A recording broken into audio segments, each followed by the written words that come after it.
নামাজ পড়া যেমনিভাবে ফরজ, রোজা রাখা যেমনিভাবে ফরজ, ঠিক একইভাবে জাকাত দেওয়া ফরজ।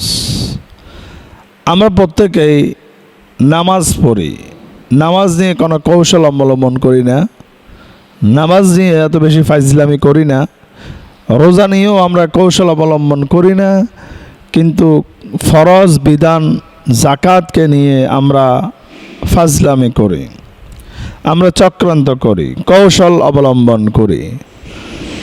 রব্বুল আলামিন বলেন, যাদের উপরে জাকাত দেওয়া ফরজ তারা জাকাত আদায় যদি না করে তারা গুনাহগার হবে, বিনিময়ে তাদেরকে জাহান্নামের মধ্যে নিক্ষেপ করা হবে।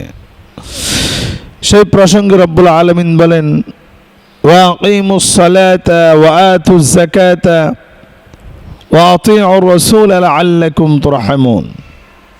হে আমার মুমিন বান্দা বান্দিরা, যদি তোমরা আমি আল্লাহ তাআলার পক্ষ থেকে রহমত আশা করো, তাহলে এক নম্বর কাজ হচ্ছে তোমাদেরকে সালাত কায়েম করতে হবে, দ্বিতীয় নম্বর হচ্ছে তোমাদেরকে জাকাত দিতে হবে, তৃতীয় নম্বর হচ্ছে তোমাদেরকে আমার নবী মুহাম্মদ রাসূলুল্লাহ সাল্লাল্লাহু আলাইহি সাল্লামের অনুকরণ করতে হবে, আনুগত্য করতে হবে।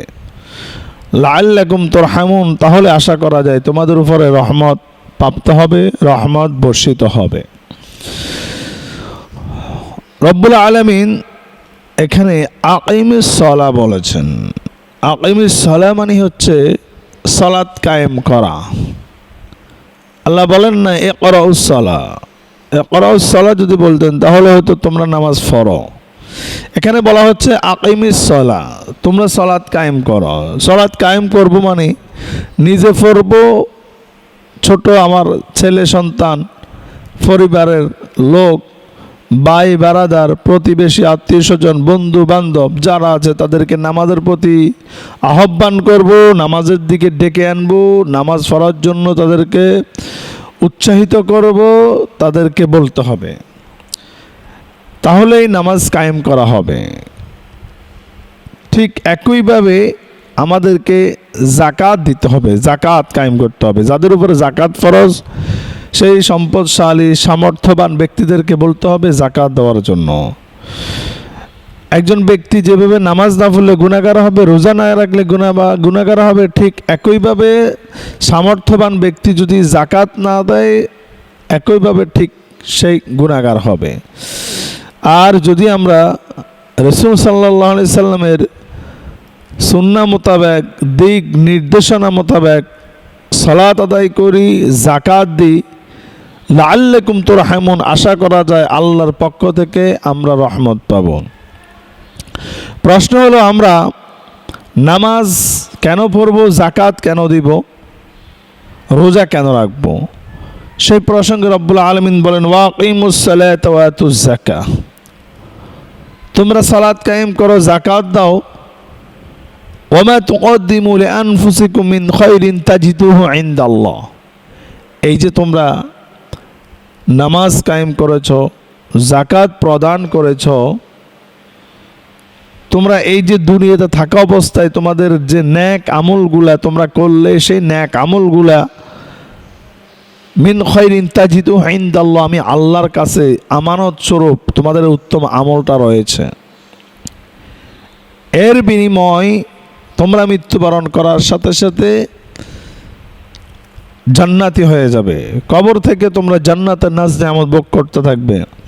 ইন্নাল্লাহা বিমা তা'মালুনা বাসীর, রব্বুল আলামিন বলেন, তোমরা যে নেক আমলগুলা করতেছো অথবা বদ আমলগুলা করতেছো, দুনিয়া থেকে তোমরা যা পাঠাচ্ছ, ইন্নাল্লাহা, নিশ্চয় আমি আল্লাহ তাআলা, বিমা তা'মালুনা বাসীর, আমি আল্লাহ তাআলা সব কিছু জানি, সব কিছু দেখি।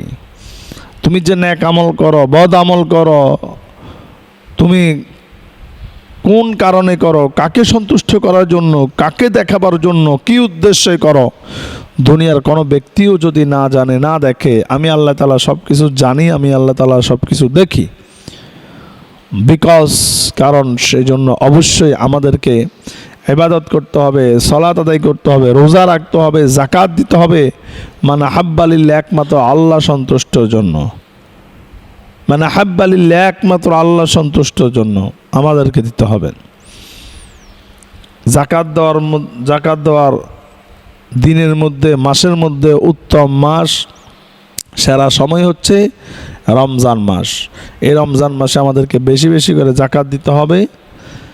জাকাত যদি আপনি না দেন, আপনার মাল যদি আপনি জাকাতের মাধ্যমে পরিবর্তন না করেন, কাল কিয়ামতের দিন এই সম্পদ আপনাকে বিষাক্ত সাপে পরিণত হয়ে বলবে, আনা মালুকা আনা কানজুক, হেই আল্লাহর গোলাম, তোমার দুনিয়ায় থাকা অবস্থায় জমাকৃত সম্পদ আমাকে ভোগ করো, আমাকে ব্যবহার করো। যখন আপনি বলবেন আমার কোনো এই মুহূর্তে কোনো প্রয়োজন নাই, তখন বিষাক্ত সাপে পরিণত হয়ে আপনার সারা শরীর পেঁচিয়ে, গলা পেঁচিয়ে, মুখামুখি হয়ে সে আপনাকে দর্শন করবে, আপনাকে সবল মারবে, আক্রমণ করবে। আপনি তার বিষেই ছটপট করতে থাকবেন, আপনার গালের গোস্তগুলা জ্বর জ্বর করে জমিনের মধ্যে পড়ে যাবে। এত কঠিন ভয়াবহ শাস্তি আপনাকে ভোগ করতে হবে জাকাত না দেওয়ার কারণে। জাকাত দিলে দুই শ্রেণীর ব্যক্তির মধ্যে সুসম্পর্ক তৈরি হয়। এজন্য আসুন আমরা জাকাত দিব, আমাদের সম্পদগুলোকে পরিবর্তন করব। জাকাত দিলে সম্পদ কমে না, বরঞ্চ সম্পদ বেড়ে যায়। আপনি যদি জাকাত দেন, আপনার মালটাকে আপনি পবিত্র করেন, আল্লাহ তাআলা আপনার ব্যবসা বাণিজ্যের মধ্যে, আপনার সম্পদের মধ্যে, আপনার ইনকামের মধ্যে আল্লাহ তাআলা বরকত দিবে। আপনি যদি জাকাত না দেন, তাহলে আপনার পরিবারের এমন কোনো বিপদ হতে পারে, ব্যবসায় এমন কোনো লোকসান হতে পারে, আপনার যে মূলধন যেটা আছে সেটা পর্যন্ত লস হয়ে যাবে, চলে যাবে। এজন্য আসুন আমরা জাকাত দিব, আমাদের সম্পদগুলো আমাদেরকে পবিত্র করতে হবে, নিজেদেরকে পবিত্র করতে হবে, জান্নাতের মেহমান হতে হবে, জাহান্নাম থেকে নিজেকে বাঁচাতে হবে।